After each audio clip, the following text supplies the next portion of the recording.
अस्सलाम वालेकुम जी। सुबह सवेरे पाकिस्तान में बहुत खुशामदीद। मैं हूँ शिफा यूसुफजई और मैं हूँ वैस मंगलवाला। मेरी तरफ से भी आप सबको अस्सलाम वालेकुम। खुदा का शुक्र है कि उसने हमें आज की सुबह देखना नसीब फरमाई। और आज की सुबह का आगाज़ कुछ शायरी से कर देते हैं। करें शायरी। ठीक है जी, शायरी से आगाज़ करते हैं। तो आप भी सुनिएगा, आप भी सुनिएगा। मतलब इसका समझिए, सुनना ही है ना, वैसे चाह रहा नहीं है क्या, लोग तो रिमोट से फिर रिमोट है तो मैंने तो सुनना ही है। चले खैर देखते हैं कि आज मैं तारीफ कर दूंगी, अगर मुझे अच्छा लगा तो तारीफ कर दूंगी। मतलब कोई नहीं मरता ना, नोबडी हैज डाइड जी, तो मैं भी तारीफ कर दूंगी। जिससे पड़ती हो किसी जुब्बे तौकीर पे खाक, जिससे पड़ती हो किसी जुब्बे तौकीर पे खाक, ऐसी जागीर पे और साहिबे जागीर पे खाक। आए है, क्या बात है, क्या किसी इज्जतदार की इज्जत उछालने वाला अगर कोई हो जागीरदार, हाँ, तो उस पे खाक। क्या बात है। चाहे मैं सातवें दर में भी छुपा कर रखूं, चाहे मैं सातवें दर में भी छुपा कर रखूं, जम ही जाती है मेरी जान तेरी तस्वीर पे खाक। वाह वाह, क्या बात है। ये बड़ा छुपा के रखा मैंने, उसे संभाल के रखा, समझा के जी। चाहे मैं सातवें दर में भी छुपा कर रखूं, जम ही जाती है मेरी जान तेरी तस्वीर पे खाक। और मुझको निस्बत के शरफ ने ये किया है तालीम, मुझको निस्बत के शरफ ने ये किया है तालीम, खाक उस पर जो कहे कि हल्क़े जंजीर पे खाक। मेरी निस्बत ऐसे लोगों से है बिल्कुल कि मैं उन लोगों पर खाक डालता हूँ जो जंजीरों से घबराते हैं जी। तो ऐसे लोगों पे खाक जी, हिम्मत वाले बने, हिम्मत वाला होना चाहिए इंसान को। और आखिर में जो शेर है वो क्या है कि उसकी आवाज़ पे मैं देर से पहुँचा ताबिश, उसकी आवाज़ पे मैं देर से पहुँचा ताबिश, ऐसी ताखीर पे और बाइसे ताखीर पे खाक। क्या बात है, जबरदस्त, वाह वाह, मजा आ गया। और मियां मजा आ गया। थैंक यू शाबाश। देखिए मैंने भी कर दिए तारीफ, वो तारीफ जो देर आई लेकिन दुरुस्त आई, बड़े अरसे बाद आई। बड़े ज़माने में, पुराने ज़माने में बादशाहों को कोई चीज़ अच्छी लगती थी ना, वो जवाहरात, अशरफियाँ, हीरे जवाहरात देते थे। अपनी तिजोरियों का मुंह खोल देते थे। वो है ना, तिजोरियों का मुंह खुला हुआ है। आप भी कोई दे अशरफियाँ। मैं वैसे मुंह खोलती तिजोरी का, अगर होती तिजोरी ही नहीं। चलो तो ठीक है भी है कुछ। एक चीज़ जो है वो तिजोरी में से निकल सकती है हमारी, वो है 60 सेकंड न्यूज़। तो आइए 60 सेकंड न्यूज़ देखते हैं। भिखारीपन के खात्मे के लिए अपने पाँव पर खड़ा होना होगा। हमसाया आगे निकल गया तो कसूर हमारा है, वज़ीर आज़म शहबाज शरीफ। पीपल्स पार्टी ने 8 अगस्त को तमाम असम्बलियाँ तहलील करने की तजवीज़ दे दी। कराची में CTD की मोबाइल पर हमला, 3 एहलकार जख्मी। रावलपिंडी में कर्ज देने वाली ऑनलाइन कंपनियों की धमकियों से तंग शहरी ने खुदकुशी कर ली। अमेरिका को इंसानी स्मगलिंग में इंतहाई मतलूब मुलजिम आबिद अली खान नौशहरा से गिरफ्तार। तुर्किया ने स्वीडन की नाटो में शमूलियत की हिमायत कर दी। कुरान की बेहुरमती के जवाब में कुवैत का स्वीडिश ज़बान में 1 लाख कुरान पाक छापने का ऐलान। भारत की शुमाली रियासतों में बारिशों ने तबाही मचा दी, 100 अफराद हलाक। और माउंट एवरेस्ट के करीब हेलीकॉप्टर गिरकर तबाह, 5 अफराद हलाक। जी ये थी 60 सेकंड न्यूज़। और 60 सेकंड न्यूज़ में आपने देख लिया कि पाकिस्तान में क्या हो रहा है, दुनिया में क्या हो रहा है। अब ज़िंदगी का एक और मसला है, और मसाइल हल करने के लिए हमारे पास एक ही शख्सियत है, और उस शख्सियत का नाम है शिफा यूसुफजई। मसला हल करें भाई। मैं मसला हल बिजली बहुत आ गई है, बिजली का मतलब बिल आ गया, बिजली कम आ रही है और बिल बहुत आ रहा है, और बिल भरना है मुझे। तो कुछ आपको पैसे निकालें, पैसे निकालने के उधार दें ताकि मैं बिल भर सकूं। हम बिजली का बिल जो है वो कुछ इस तरह से करते हैं कि आपका बिल कम आए। कुछ कैसे कम आएगा, कुछ करते हैं, कुछ अभी बात करते हैं उस पर। अब हाँ। ये जो आवाम की तरफ से ये महंगाई है ना, ये थपेड़े सिर्फ आप ही को नहीं पड़ रहे, ये हमें भी पड़ रहे हैं, जो हाँ। देख रहे हैं वो लोग, उनको भी पड़ रहे हैं। हाँ। तो दूसरी जानिब गर्मियाँ जो है उन्होंने जान निकाली हुई है। गर्मी जितनी देर से आई उतनी ही शिद्दत से आई भाई, मतलब थोड़ा मुनासिब कर लेती। जून में शुरू हुई है, ये भी मजाक था। हम तुम्हारा इंतजार कर रहे थे, तो ये मतलब थोड़ी था कि तुम इतना तेजी से आके हमें सबको बस पिघला के ले जाओ। खैर नहीं, बिजली का बिल जो है वो ऐसा कागज है कि जिसको देखकर महंगाई और गर्मी दोनों की याद आती है। मतलब याद आती है, लोगों का मूड खराब हो जाता है। एक दिन हमारे कोई जानने वाले थे, उनके घर में मुलाजिम काम करता था, तो उसने कहा, उसको आंटी ने कहा कि साहब से पूछो कि पता नहीं क्या बात है। तो उसने कहा कि मैं नहीं पूछ रहा। तो उन्होंने कहा क्या हुआ है? तो कहते हैं वो साहब का मूड बड़ा ख़राब है। तो कहती हैं क्यों, क्या कुछ हुआ है क्या? बच्चों ने बदतमीज़ी की, क्या हुआ, बात नहीं मानी? कहते हैं मुझे लगता है बिल आया है बिजली का। वाह वाह वाह। तो ये उस मुलाजिम ने उनका जो है, आपके साथ भी ना, आपके जानने वालों के साथ हर वाकया हुआ होता है, मामलात बहुत होते हैं, कोई ना, मतलब आप अक्सर देखेंगे इस प्रोग्राम में ये होता है, कोई मामला हो ना, इनका किसी जानने वाले के साथ वो कोई वाकया हुआ होता है। तो भाई इसी दुनिया में रहते हैं, इसी जिंदगी में लोगों के साथ मिलना जुलना रखना पड़ता है, होना। बताएं क्या करूं, बिल कैसे उसका मसला का बिल कम करने के तरीके बताते हैं अब आपको। चलो तरीके सबसे पहले तो बात ये है कि घर में एक LED बल्ब लगाएं, एक मतलब LED बल्ब लगाएं, ठीक है, बिल्कुल LED बल्ब लगाएं। वो तो एक तो उन्होंने कहा था हाँ, कि एक बल्ब ऑन किया करें, वो वाली बात में नहीं करी गवर्नर साहब वाली। बल्ब लगाएं तो LED बल्ब, उसकी वजह क्या है? रोशनी करने के दूसरे तरीकों की निस्बत LED बल्ब जो है वो 75% बिजली कम खर्च करते हैं और 25% ज्यादा चलते हैं। ठीक है, तो पंखा जो है, एक पंखा 1 घंटे चले तो तकरीबन उसका जो 75 वॉट बिजली इस्तेमाल करता है वो पंखा, और 1000 वॉट बिजली 1 यूनिट के बराबर है। अब इसलिए बिला जरूरत पंखे ना चलाएं, जब कमरे में कोई मौजूद हो तो ही पंखे चलाएं। अच्छा, ऐसा करना होता है? ऐसे ही करना। वो ये पंखे को पता नहीं चलता कि खुद निकल गया बाहर? मैं आपको कैलकुलेशन के साथ मैं ये सब हिसाब किताब करके लाई थी, बड़ा टाइम मेरा लग गया। खुद पता चलना चाहिए ना कि कोई निकल गया कमरे से बाहर, वो बंद हो जाए। हाँ, सेंसर वाले पंखे ऐसा होना चाहिए। में बन रहे हैं, हम कहाँ वो बटन दबाएंगे, इतनी मेहनत करनी पड़ती है, उठ के जाएंगे बिल्कुल। अच्छा, अब बात करते हैं एयर कंडीशनर्स की, AC स्प्लिट वगैरह।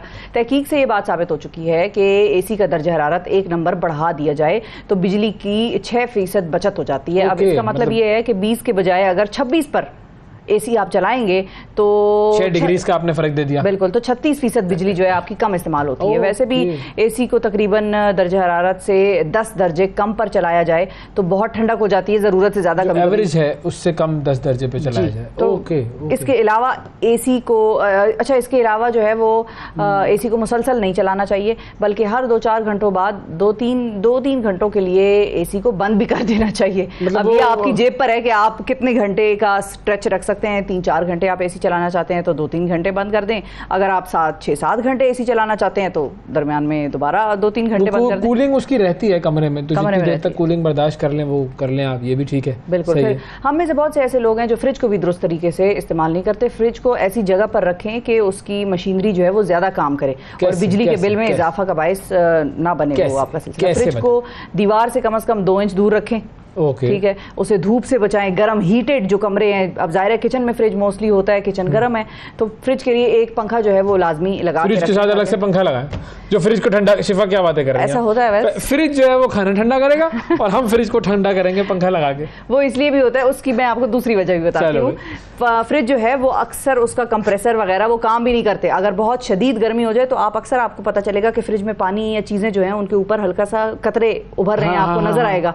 उसका मतलब ये है कि फ्रिज आपकी प्रॉपर्ली कूलिंग नहीं कर रहा। बिजली तो वो खा रहा है लेकिन वो कूलिंग इसलिए नहीं कर रहा कि वो गर्मी इतनी शदीद है, काम नहीं कर रहा। जिस तरह AC मिसाल के तौर पे बहुत मरतबा ऐसा होता है किसी कमरे में आप AC लगाते हैं, यूनिट वगैरह उसके बाहर पड़े हैं तो वो गर्मी इतनी शदीद होती है कि वो कहते हैं ना हम यार AC भी आज काम नहीं कर रहे। तो इस किस्म का सिलसिला भी हो जाता है। तो मतलब ये इंजीनियर शिफा की तरफ से ये एक नुस्खा आया, अहम नुस्खा आया। ये अक्सर फ्रिज जो ठीक करने वाले लोग हैं वो भी आपको ये बात बताएंगे। अच्छा कि पंखा लगाएं, पंखा कभी कभी अगर बहुत ज्यादा गर्मी हो, किसी दिन किचन में बहुत ऐसा शदीद गर्मी का मामला हो तो आप एक दिन या थोड़ी देर के लिए फ्रिज के लिए पंखा लगाएं ताकि उसकी मशीन, देखिए फ्रिज अंदर सामान ठंडा कर रहा है लेकिन फ्रिज की मशीन बाहर गर्म हो रही है। बिल्कुल ठीक है, तो ये ध्यान में रखिएगा। नुक्ता जिस पर बहुत कम लोग अमल करते हैं वो ये है कि टीवी, कंप्यूटर या जो भी दीगर डिवाइसेस हमारे घर में होती हैं उनको बंद कर देते हैं लेकिन स्विच ऑफ नहीं करते बटन से।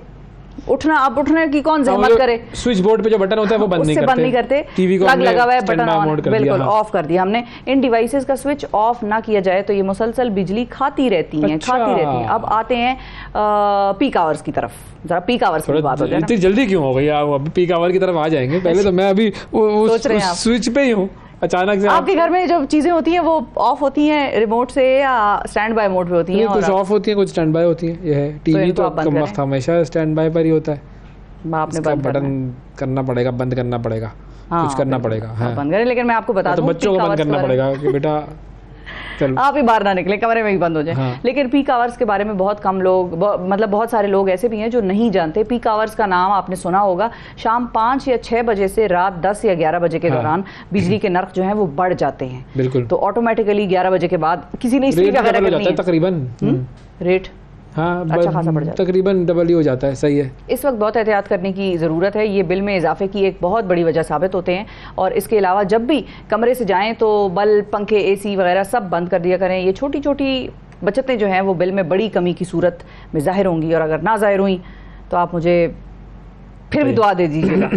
ज़ाहिर हो गई तो फिर ज़्यादा दुआएं दीजिएगा, और अगर ना ज़ाहिर हुई तो फिर दोबारा अपनी तरफ नज़रसानी कीजिएगा कि आप लोग शायद उन तरीक़ों से बिजली इस्तेमाल नहीं करें जिस तरह से मैं कर रही हूँ। मिसाल के तौर पे छोटी सी एग्जांपल है, हमने इस्त्री करनी है, कहीं किसी के घर जाना है, लेकिन अगले दिन का प्लान है हमारा। हाँ। अब बाजियाँ या हमारी बहनें बहनें या जो भी मुलाजिमीन है या जो भी करता है, लड़के वड़के भी इस्त्री कर लेते हैं, वो रात को 8 बजे शुरू हो जाएंगे जिस वक्त उनको टाइम मिलेगा। तो कोशिश करें कि पीक आवर्स में इस्त्री ना करें, 6 से 11 तक बिजली के जो ऐसी डिवाइसेज हैं जो बाद में इस्तेमाल की जा सकती हैं तो वो बाद में इस्तेमाल करें, 11-10 के ऑनवर्ड्स। सही, मतलब आपने मशवरे दे दिए, पैसे नहीं दिए बिल भरने के। ये है शिफाज यूसुफजई का तरीक़ाकार, लेकिन इंपॉर्टेंट है, बिल्कुल सही है, इस तरीके पर अमल करना चाहिए। अब मैं अमल करता हूँ, देखता हूँ अगले महीने क्या होता है, क्योंकि भाई बिल देखकर मैं तो बिलबिला उठता हूँ, आंखों से आंसू आ जाते हैं मेरी कि ये तो बच्चे आपसे पूछ रहे नहीं अब्बा जी क्यों रो रहे हैं? बेटा आप लोगों की वजह से रो रहा हूँ कि ये आप लोग जो अपने कमरों में बैठे रहते हैं। अच्छा, हर एक का अलग अलग कमरा भी तो है ना, हर आदमी अपने कमरे में बैठ के कंप्यूटर पे काम कर रहा है, उसने पंखा भी चलाया हुआ है, लाइट भी चलाई हुई है। भाई बीच में आ जाओ, कॉमन में बैठ के, लाउंज में बैठ के काम कर लो सारे। नहीं भाई, प्राइवेसी भी है, हर आदमी की एक प्राइवेसियाँ चल रही हैं, प्राइवेसी, डिस्टर्बेंस। मैं असाइनमेंट लिख रहा हूँ तो मुझे वो उसकी, हम तो सारे एक ही रूम में बैठ के काम किया करते थे, पास भी होते थे, पढ़ भी लेते थे। इनको प्राइवेसियाँ चाहिए भाई, बच्चों को अजीब एक मामला बिगड़ गया है। चले आंखों की मैंने आपको बात बताई, आपने मशवरा दिया, मैं आपको आंखों का मशवरा देता। अच्छा, वो क्या? जी देखें, आंखें हम सब जानते हैं, आंखें बड़ी नेमत है बाबा, ये नहीं सुना होगा? हाँ, बिल्कुल। वो अंधा फकीर आता है तो वो क्या सदा लगाता है, आंखें बड़ी नेमत है बाबा, इनकी हिफाजत करना बड़ा ज़रूरी है। 5 आदतें ऐसी हैं जो कि आंखों को नुकसान पहुंचाती है और उनसे हर शख्स को बचना चाहिए। अब ज़रा सुन लें। सही है, ठीक है, ये 5 आदतें बड़ी अहम है। अच्छा, पहली आदत क्या है? एक्सपायर्ड मेकअप का इस्तेमाल करना। जी बिल्कुल, ये एक्सपायर्ड मेकअप जो है ना, ये बड़ा ख़तरनाक है। ख़वातीन आंखों के मेकअप का सामान इस्तेमाल करती रहती हैं, भूल जाती हैं कि उसकी एक्सपायरी डेट भी होती है भाई जी, उससे आंखों को नुकसान पहुंचता है। फिर डिस्पोजेबल कॉन्टैक्ट लेंसेज जो है उनका अगर आप दूसरी दफ़ा इस्तेमाल करेंगे नुकसान होगा भाई, वो डिस्पोजेबल है, आंखों का इन्फेक्शन हो सकता है उससे। तीसरी आदत, जो सन ग्लासेस ना पहनना, सूरज की अल्ट्रावायलेट शुआएं हैं वो आंखों के खलियों को नुकसान पहुंचाती हैं, मोतिया हो जाता है, पलकों की जो जिल्द है उसका कैंसर हो जाता है, दीगर बीमारियां हो जाती हैं। तो धूप में जाएं तो ये चश्मा बनाए इजाद ही उसने इसीलिए किया है। बिल्कुल, मैंने तो आजकल लगाना शुरू किया, हालांकि पहले मुझे चश्मा काला लगाने से शर्म आती थी। हाँ। लोग समझते हैं कि बड़ा ये वो भी तो है ना, वो भी मामला तो है ना हमारा, तो वो शो वो करके, तो मुझे, मैं एक्चुअली जब जाती थी तो मैं बिल्कुल चश्मा नहीं लगाती थी, ये मुझे कुछ है अंदर से। अब मैंने बहरहाल लगाना शुरू किया, क्योंकि मुझे भी लोगों ने कहा कि हमारी आईज के आसपास की जो जिल्द है वो बहुत सेंसिटिव होती है, बहुत पतली, आपको कैपिलरीज भी आपकी आंखों के अंदर नजर आ रही होती है बाहर से, तो वो बहुत पतली होती है, इसलिए इस जिल्द को बचाएं। अब तो डैमेज हैज बीन डन, अब छोड़, वो बच्चों को बताता हूँ। चले लगा लिया करें, ठीक है। अच्छा, फिर एक और चीज़, तंबाकू नोशी, ये आंखों को नुकसान पहुंचाने का बड़ा सबब बनती है। ये जो आंखों का जो रेटिना है ना, उसके लिए तंबाकू नोशी बहुत ख़तरनाक है। और आखिरी आदत क्या है, सब जानते हैं, कंप्यूटर, मोबाइल स्क्रीन, बहुत ज़्यादा वक्त तक इसको इस्तेमाल नहीं करना, इससे आंखों में खुश्की हो जाती है, नज़र धुंधला जाती है और सर के दर्द जैसे भी मसाइल पैदा हो जाते हैं। बिल्कुल सही। तो ये सारी जो चीज़ें थी, ये 5 चीज़ें ऐसी हैं जो कि आपको अपनी आंखों की हिफाजत के लिए करनी चाहिए।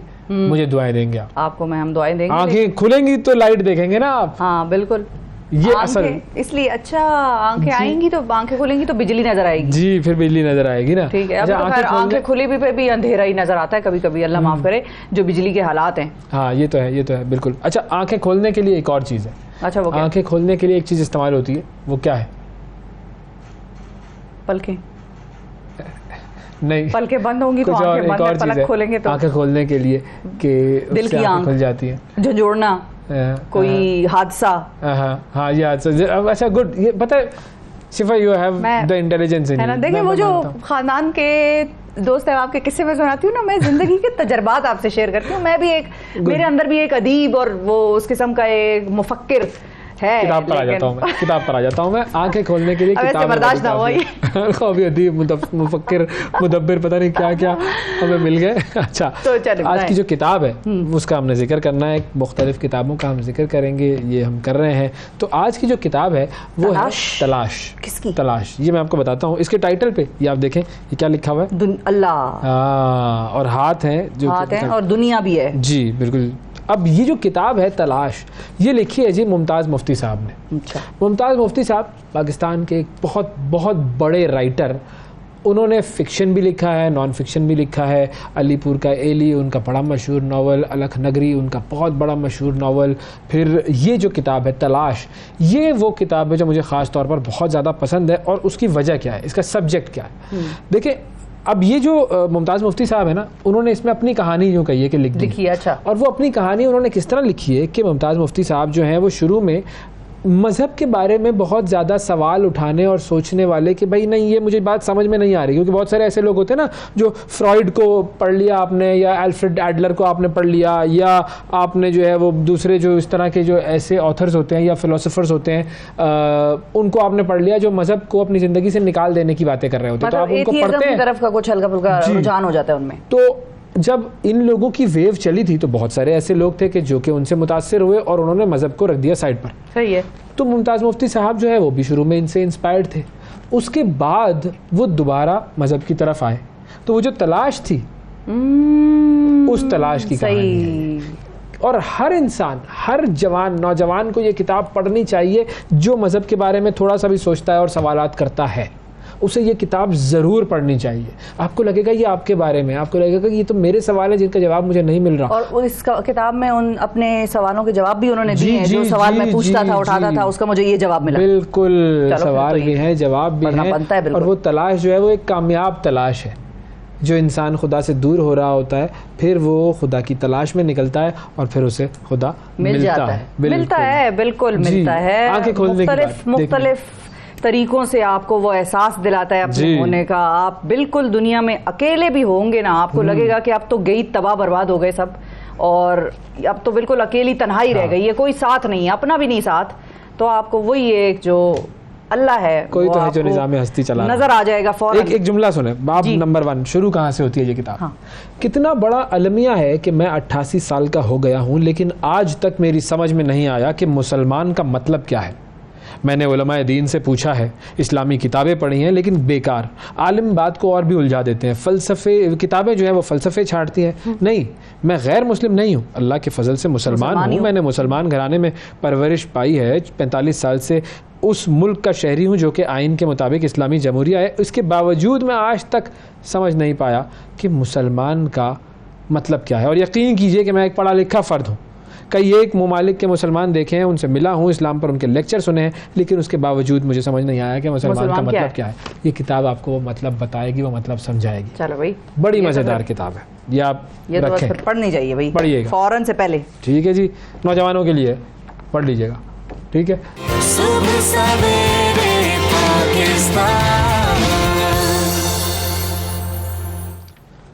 वेलकम बैक जी, सुबह सवेरे पाकिस्तान में एक मरतबा फिर खुशामदीद। क्यों ऐसी जज्बाती हो गई हैं भैया? मैं तो जज्बाती नहीं हुई, आप भी जज्बाती हो गए, हम दोनों जज्बाती हो गए। और जज्बाती इसलिए हुए कि अभी हम मेरा तो मसाइल है ना, मेरे तो वो मसाइल हैं जिनमें मैं घिरा हुआ हूँ, उन मसाइल को हल करना है। चलें आपके मसाइल। बच्चों की तरबियत जो है वो एक बड़ा मुश्किल मरहला है। और वो मुश्किल मरहला क्यों है? क्योंकि ज़माना तब्दील हो गया। अब ज़माना तब्दील हुआ है तो जैसे हमारी परवरिश हुई थी वैसे हम अपने बच्चों की परवरिश कर नहीं सकते, क्योंकि उस ज़माने की रिक्वायरमेंट्स अलग थी, उस ज़माने का एक्सपोजर अलग था। आज के ज़माने की रिक्वायरमेंट्स अलग है, बच्चों का एक्सपोजर अलग है। तो ये एक बड़ा मुश्किल मरहला आ गया। और पेरेंटिंग की हमारे यहाँ पे ट्रेनिंग होती नहीं, उसका रिवाज नहीं है कोई।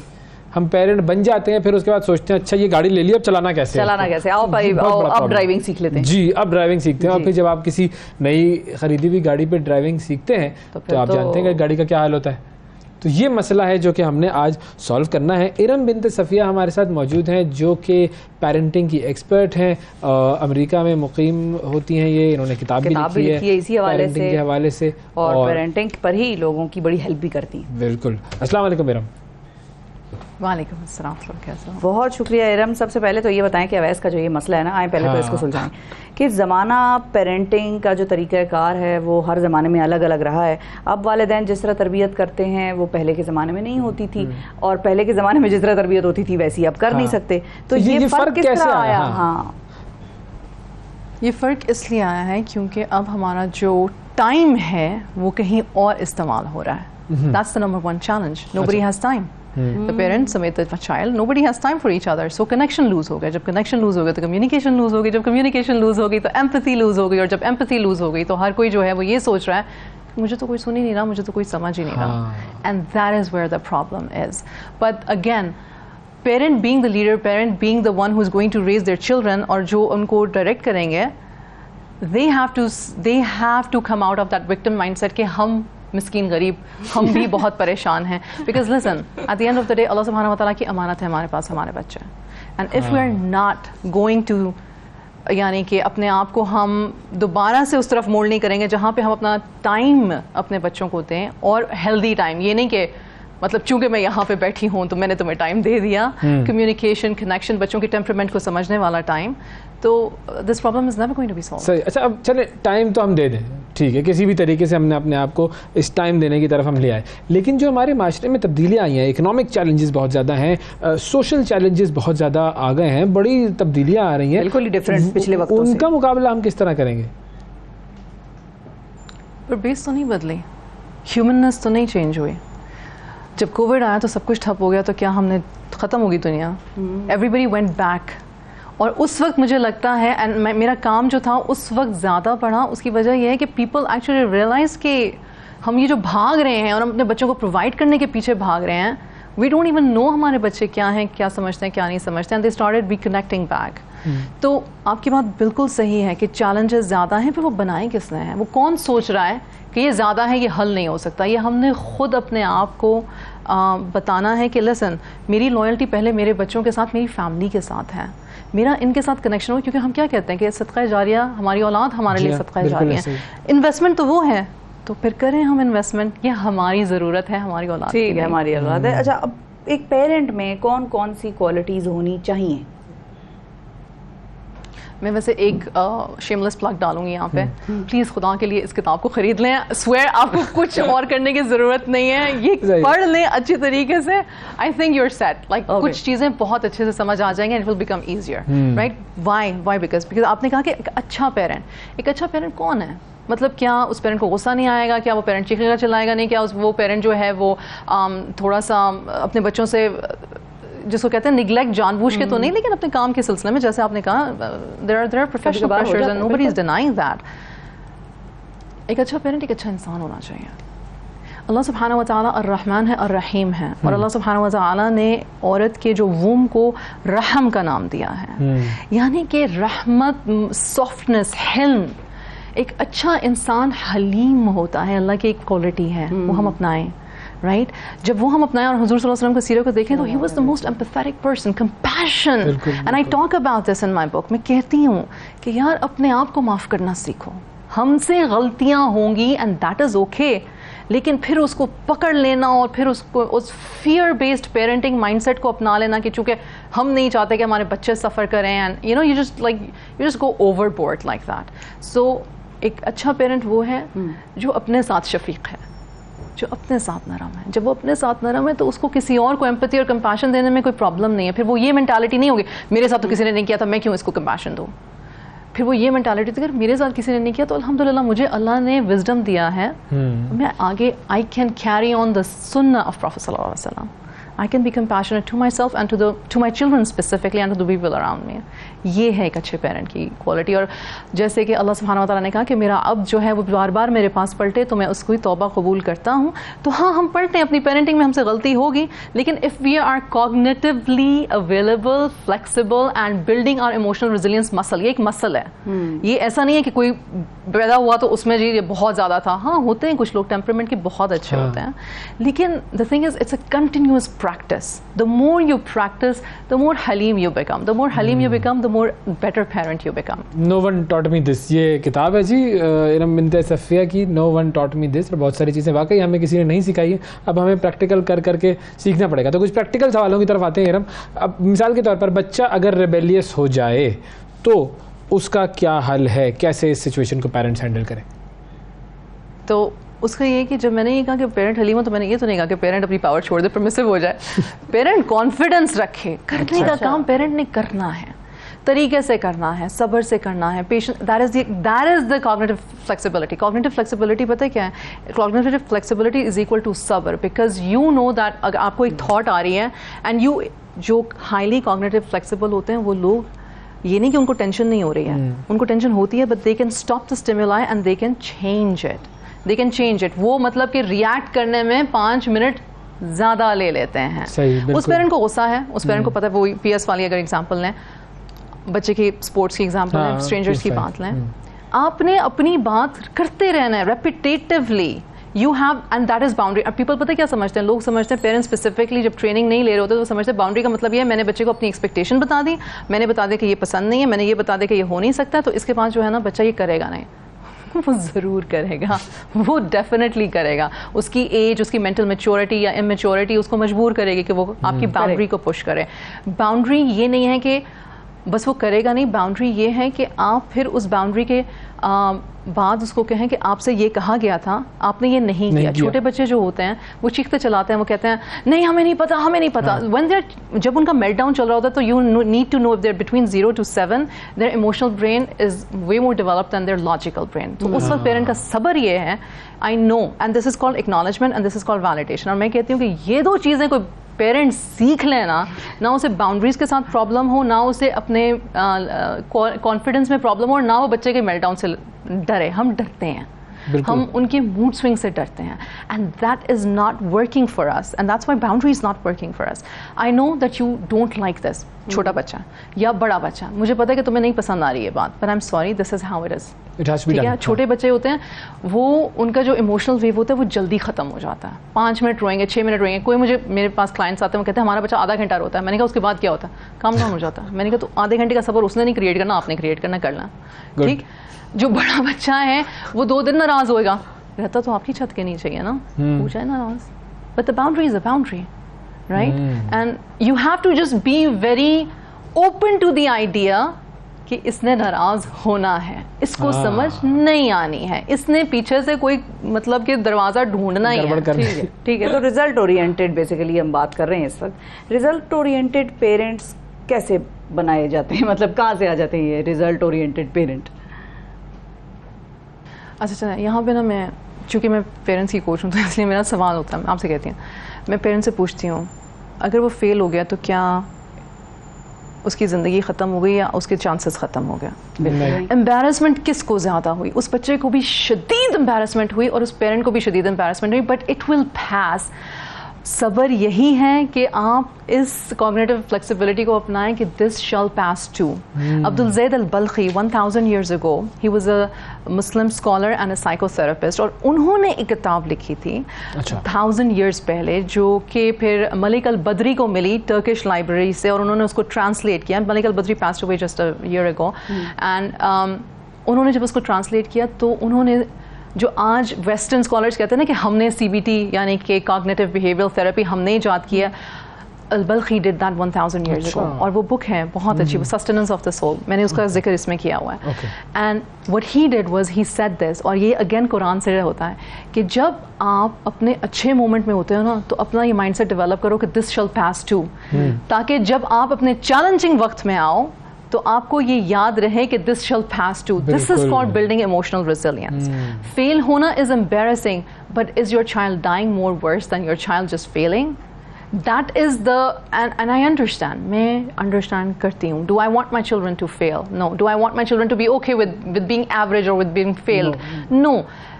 हम ये समझते हैं कि बच्चा ये समझेगा कि बस ये ओके है. नहीं, बच्चा भी तो हमारी तरह इंसान है, इसी माशरे का हिस्सा है. उसको एम्बैरसमेंट होती है, उसको अचीवमेंट अकम्पलिशमेंट की समझ है.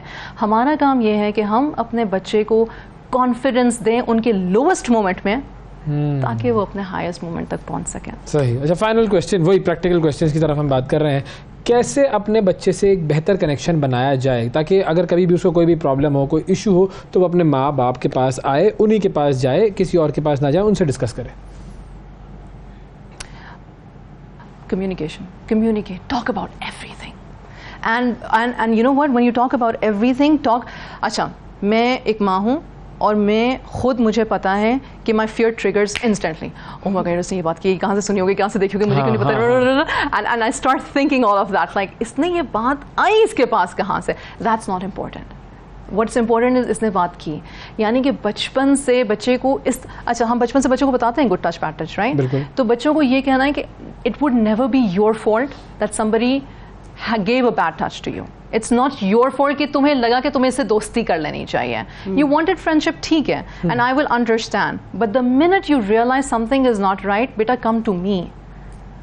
come to me because I can help you out and I will not judge you. Please, आजकल की Gen Z के लिए ये जो जजमेंट वाला लफ्ज़ है ना, ये इंतहाई इंपॉर्टेंट है. अल्लाह का वास्ता है इसको अपनी वोकैबुलरी में डाल दें. हाँ, जो शॉर्टेस्ट कट है ना, ये जो जितने न्यू jargons है ना, please be familiar with those और अपनी अल्फाज में ना फेंकते रहें क्योंकि उससे पता बच्चों को क्या चलता है. Oh my parent is updated man, they're cool. हाँ, they know it.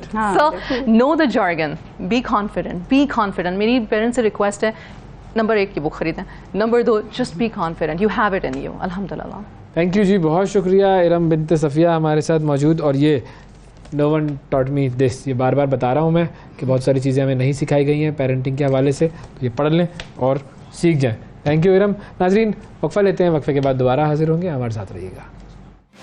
सुबह सवेरे पाकिस्तान.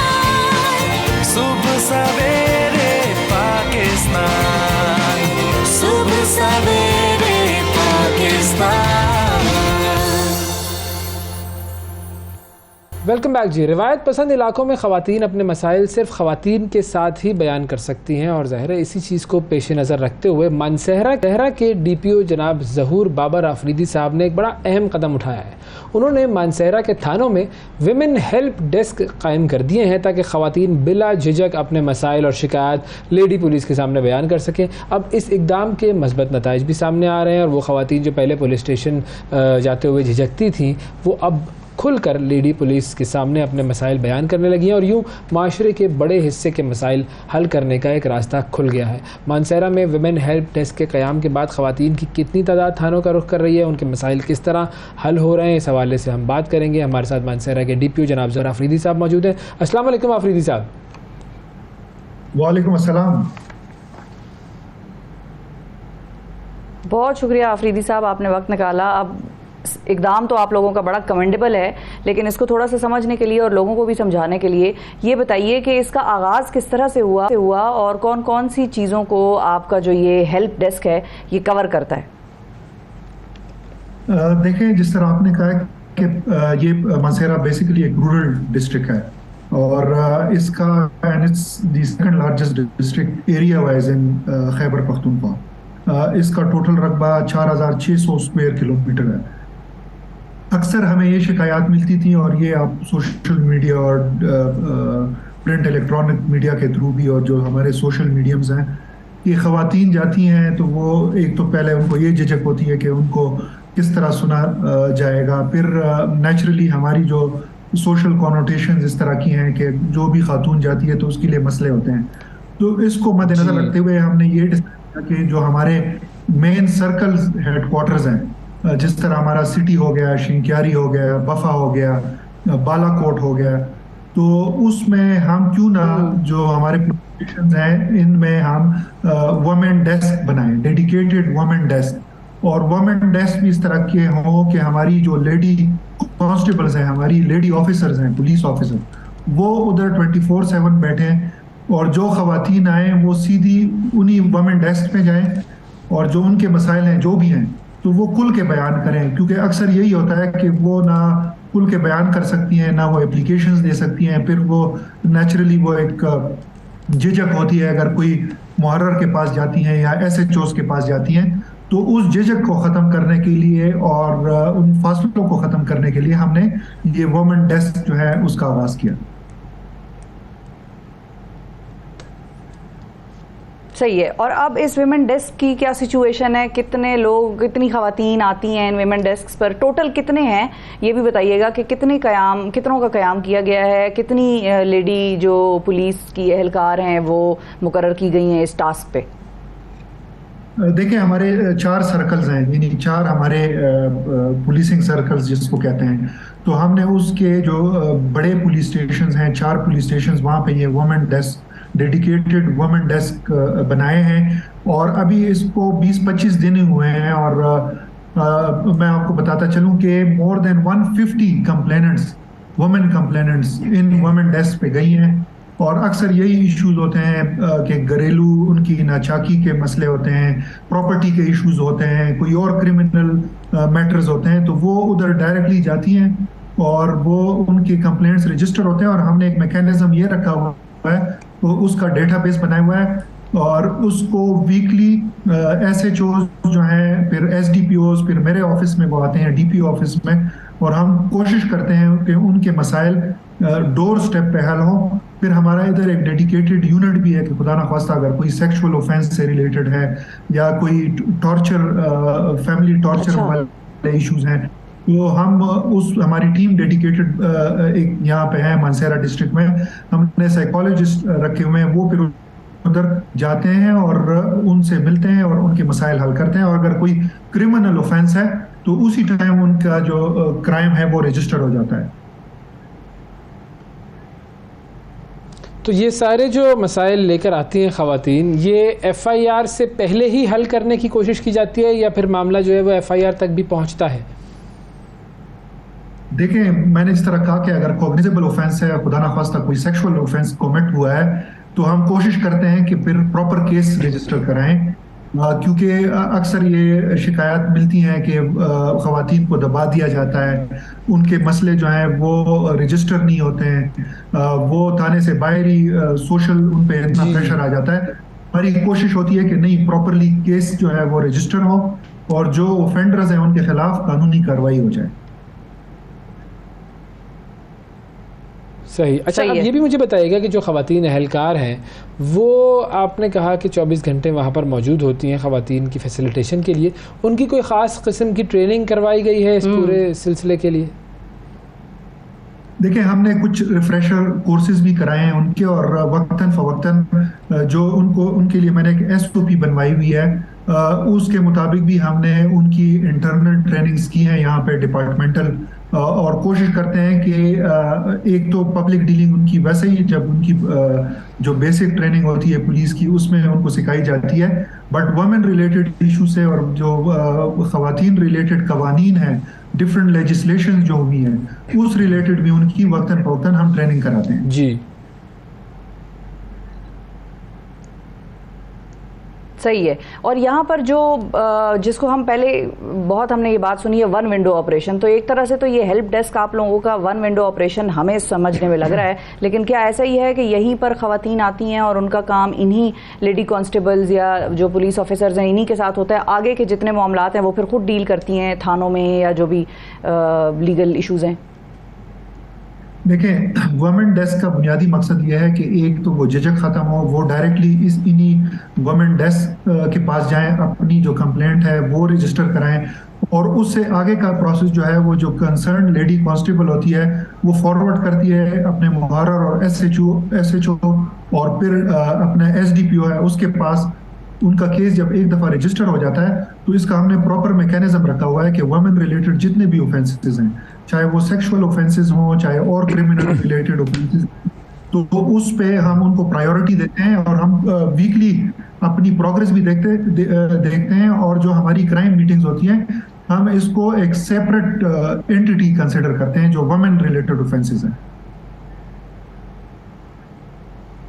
सही है। अच्छा, इसमें ये भी बताइए कि क्योंकि आपने वो कल्चरल कॉनोटेशंस की भी बात की हैं, तो जब ये हेल्प डेस्क का क़याम हुआ तो क्या जो वहाँ की सोसाइटी है या जो रिहायशी है वहाँ पर, उन्होंने इसको वेलकम किया या उनके कोई तहफ़्फ़ुज़ात हैं कि भाई ये तो आप लोगों ने हमारी ख़वातीन को एक एवेन्यू फराहम कर दिया? अगर मतलब मिसाल दे रही हूँ कि कोई शख्स अगर डोमेस्टिक वायलेंस करता है अपनी बीवी के साथ या बच्चियों को अपनी मारता पीटता है, तो वो ये नहीं चाहेगा कि उसकी बीवी ऐसी जगह पर कहीं जाए या कोई ऐसा एवेन्यू उसकी बीवी को, घरवाली को मिले कि जिधर से उस आदमी को वो सजा दिलवा सके या उससे छुटकारा हासिल कर सके। तो ये तो बेसिकली आपने ख़वातीन के लिए तो बहुत अच्छा काम किया है, लेकिन जो भी ऑफेंडर्स के लिए आपने मुसीबत बना दी है। तो कैसा फीडबैक है वहाँ की लोकल कम्युनिटी का? देखिए, ख़वातीन पहले भी आती थी to be honest police stations में, पुलिस ऑफिसर्स के दफातर में, बट उनको वो एवेन्यू या उस तरह का एनवायरनमेंट मेरे ख्याल में मुयसर नहीं था, जिसकी वजह से जो आप शुरू में आप लोगों ने जिक्र किया है कि झिझक थी, तो उसको ख़त्म करने के लिए जहाँ तक लोकल कम्युनिटी की का ताल्लुक है और फीडबैक का ताल्लुक है, तो वो अल्हम्दुलिल्लाह बड़ा ही पॉजिटिव है इन द सेंस के पहले वो यही समझते थे कि खातून पुलिस स्टेशन जाती है तो ये तो एक सोशल कॉनोटेशन और कल्चर के खिलाफ है कि वो मर्दों के बीच में जा रही है। लेकिन जब उनको ये एहसास हुआ है कि वहाँ पे वुमेन डेडिकेटेड वुमेन डेस्क बन गए हैं, तो ये इन इटसेल्फ एक पॉजिटिव उसको पॉजिटिवली उसको लिया जा रहा है। सही। सर मुझे एक और बात बताइएगा कि ख़वातीन के जो हालात हैं हमारे माशरे में, हम सब इससे वाकिफ़ हैं। पुलिस स्टेशंस में आपने अपने पुलिस स्टेशन में ये बड़ा बेहतरीन काम किया, एक बड़ा ज़बरदस्त हेल्प डेस्क बना दिया, लेकिन क्या ये एक बेसिक फैसिलिटी हर जगह नहीं होनी चाहिए? मतलब ये आपने तो एक काम कर दिया, अच्छा काम है, होना चाहिए, लेकिन बाकी जगहों पर ऐसी चीज़ें क्यों नहीं होती? क्या ये कोई ऐसी सेंट्रल कमान की तरफ से कोई ऐसी यूँ कह लीजिए कि उनकी तरफ से कमी है इस चीज़ में, या सोचा ही नहीं गया इस चीज़ के ऊपर? क्योंकि इस तरह के हम स्कैटर्ड अप्रोचेस तो देखते हैं, लेकिन ओवरऑल यूनिफाइड अप्रोच वो क्यों नहीं है? देखिए, आपकी बात बिल्कुल सही है। ये सिर्फ पुलिस स्टेशन या पुलिस के दफातर का इशू नहीं है, ये ऑलमोस्ट हर जगह है। बैंक्स में भी ख़वातीन नहीं जाती, दूसरे दफातर में भी नहीं जाती, इवन हॉस्पिटल्स में बहुत इश्यूज होते हैं। तो एक डेडिकेटेड यूनिफाइड अप्रोच की ज़रूरत है। और अल्हम्दुलिल्लाह मैं आपको बताना चलूँ कि चूँकि I have been serving in KP for the last 5-6 years, तो मुझे पता है कि Khyber Pakhtunkhwa police has gone a long way in this respect. और उसका ये है कि हमारे तमाम, मेरे ख्याल में जितने भी बड़े अजला हैं हमारे, वहाँ पे हमारे तमाम पुलिस स्टेशंस में हमारे डेडिकेटेड वुमेन डेस्क ऑलरेडी मौजूद हैं। बल्कि एबटाबाद में हमने ये किया था कि हमने ख़वातीन एडिशनल मुहर्रर अपॉइंट की हुई थी कि वो इवन मर्दों को भी ख़वातीन डील करें। तो आपकी बात सही है कि ये रिस्पॉन्स जो है वो डिपार्टमेंट्स की तरफ से भी होना चाहिए, बट हमारी जिस तरह हमारी अनफॉर्चुनेटली कम्युनिटी की एक ख़ास थिंकिंग है और उनकी एक ख़ास अप्रोच होती है वुमेन रिलेटेड के ख़वातीन को जाना ही नहीं चाहिए दफातर में, बिल्कुल, तो उस चीज़ चेंज करने की ज़रूरत है। डिपार्टमेंट्स मेरे ख्याल में बहुत कुछ कर रहे हैं। आपने देखा होगा कि डेडिकेटेड विंडोज़ बनाई गई हैं ख़वातीन के लिए, इवन ज़कात कलेक्शन के लिए। बिस्प में आपने देखा होगा कि इनके काउंटर्स होते हैं और उसमें भी ख़वातीन होती हैं। बिल्कुल ठीक है जी, बहुत शुक्रिया अदा करेंगे। हमारे साथ जबूर बाबर अफरीदी साहब मौजूद थे, DPO मानसेरा। वक्फा लेते हैं, वक्फे के बाद दोबारा हाजिर होंगे, हमारे साथ रहिएगा। सुबह सवेरे पाकिस्तान, सुबह सवेरे पाकिस्तान, सुबह सवेरे पाकिस्तान। अब कुछ बात करते हैं जो नेचुरल डिज़ास्टर्स होते हैं, या सैलाब आते हैं, ज़लज़ले आते हैं, इस किस्म की जो नागहानी आफात आती हैं और जब हमारे मुल्क में आती हैं तो उनके साथ उनको डील करने का हमारा तरीक़ाकार, चाहे वो बहैसियत एक इंडिविजुअल हो या बहैसियत मुआशरा हो या बहैसियत एक इदारा या अथॉरिटी हुकाम की सूरत में हो, क्या हमारा रवैया उन डिज़ास्टर से डील करने का तरीक़ाकार, उनसे डील करने का ठीक है? उसमें बेहतरी होनी चाहिए, उसमें कोई कमियां कोताहियां हैं? एक वीडियो पिछले दिनों एक बड़ी वायरल थी और बड़ी इंटरेस्टिंग थी, तो उससे हमें इस चीज़ का आइडिया मिला कि भाई इन्हीं से बात करें कि क्यों हम कभी कभार नेचुरल डिज़ास्टर्स में अपना फ़ायदा तलाश करने लग जाते हैं। कभी कभार नेचुरल डिज़ास्टर्स में हुकाम बड़ा अच्छा काम कर रहे होते हैं लेकिन आवाम उन पर एतबार नहीं कर रहे होते। तो बहुत सारी इसकी जहतें हैं, इस पर हम डिस्कशन करेंगे। हमारे साथ पाकिस्तान के मारूफ अदाकार खालिद अनम साहब मौजूद हैं। अस्सलाम वालेकुम। मैं बिल्कुल ठीक हूँ। वालेकुम सलाम। थैंक यू 92 न्यूज़, आपने याद रखा हमें। सर, सबसे पहले जो इसी चीज़ की तरफ आते हैं कि जो हमारा रिस्पांस होता है नेचुरल डिज़ास्टर्स के हवाले से, ये आपको कैसा लगता है? क्योंकि ज़ाहिर है जो आपकी पिछले दिनों जब साइक्लोन आ रहा था तो आपकी वीडियो आई थी जिसमें आपने अथॉरिटीज़ का जो है वो रवैया, उसके हवाले में बड़ी बात की थी, उसके हवाले से काफ़ी एतराज़ किया था उन पर। तो ये आप बताइए क्या मसला क्या था वो? मुझे बेसिकली देखें, ये तो अच्छा होता है कि आप वार्न करें, वार्न करें। कोई ऐसी कुदरती आफत आ रही हो तो दुनिया भर में होता है कि जो अथॉरिटीज़ होती हैं वो बताती हैं, लेकिन तरीक़ेकार पे मुझे एतराज़ था। सिर्फ ये था कि हमारे पास मुख्तलिफ इदारे हैं। NDMA सबसे पहले है, जो नेशनल डिज़ास्टर मैनेजमेंट अथॉरिटी है, उसका काम था कि वो अपने ज़िम्मे लेती और कोई एक अथॉरिटी होती है ना, मेट्रोलॉजिकल डिपार्टमेंट अलग है, मेट ऑफिस जो है। अब ख़बरें मुतज़ाद थीं और आप, ऐसा नहीं होता कि अगर इमरजेंसी भी हो जाती है, आप फोरवार्न कर रहे थे कि जी आ रहा है, आप रात के 2-3 बजे दरवाजे नहीं पीटते किसी के जाके कि आप दरवाज़ा खोलें निकल जाएं, आप छोड़ जाएंगे आप।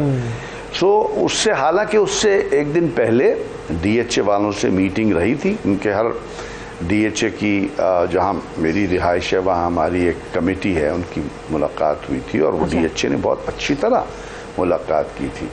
सो और उसका लुब-ए-लबाब ये था कि भाई वो अगर DHA ये चाहता भी है या DHA के पास कोई सॉलिड प्रूफ है ये कि जी लाजमी तूफ़ान आ ही रहा है और आपको खाली करना ही पड़ेगा, खुदा न खास्ता इस हालात आ जाएंगे, तो हम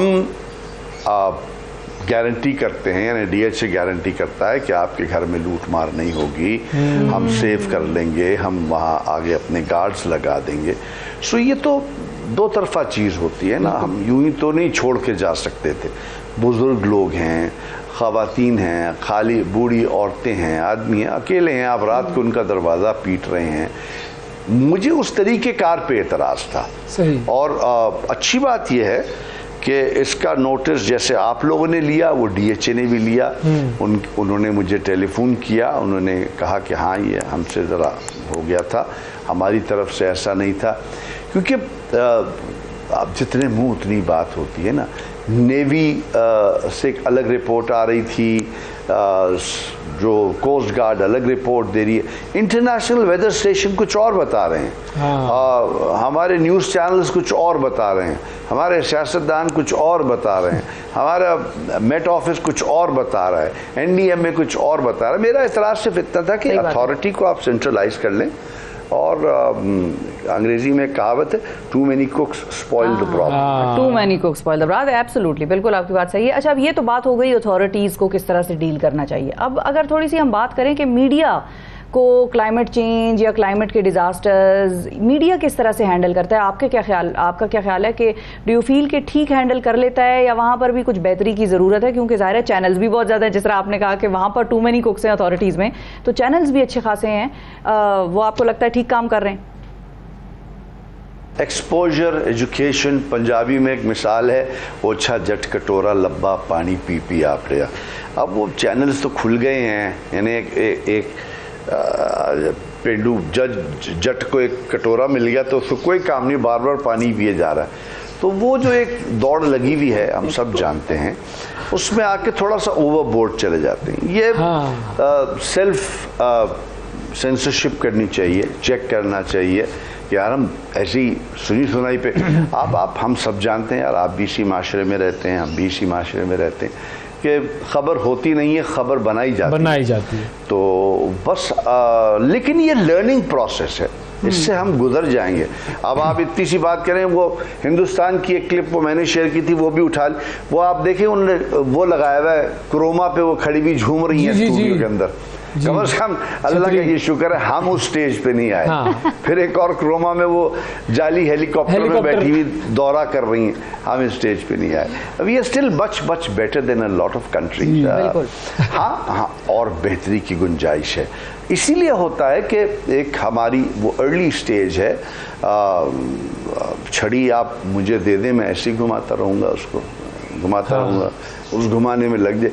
तो हमें पावर को कंटेन करना आना चाहिए, जो कि वक्त के साथ ही आता है। ट्रू। लेकिन खालिद साहब, आपने बातें तो बिल्कुल ठीक की हैं, लेकिन अब चूंकि हम बात क्लाइमेट चेंज और नेचुरल डिजास्टर्स की कर रहे हैं, पाकिस्तान में बहुत ज़्यादा ये फिनोमेनन्स अब देखने में आ रहे हैं, इसलिए इस पर जितनी बात हो उतना कम है हमारे मुताबिक। और चूंकि आपने भी जो वीडियो वगैरह बनाई तो उस पर भी लोगों को बड़ी एक समझ में आई बात कि भाई इस तरह से नहीं निकालना लोगों को घर से। लेकिन हैविंग सेड दैट, इंतज़ामिया की जो कैपेसिटी है, सरकार की कैपेसिटी है, वो भी तो नहीं अभी डेवलप हुई हुई उस तरह से इन डिजास्टर से निपटने की। बिल्कुल आप सही कह रहे हैं, आपने 100% सही बात की। पहले से वर्किंग होनी चाहिए। आप लास्ट मिनट पे किसी मिनिस्टर को इंचार्ज लगा देते हैं, उनको कुछ नाम ही नहीं पता होता चीज़ों का, वो इधर से लेते हैं इधर से लेते हैं अपने एडवाइज़र से, एडवाइज़र गूगल करता है वो पकड़ा देता है पर्ची, इधर ये गूगल करता है वो पकड़ा देता है। ऐसे नहीं होता, हैंड्स ऑन होना चाहिए।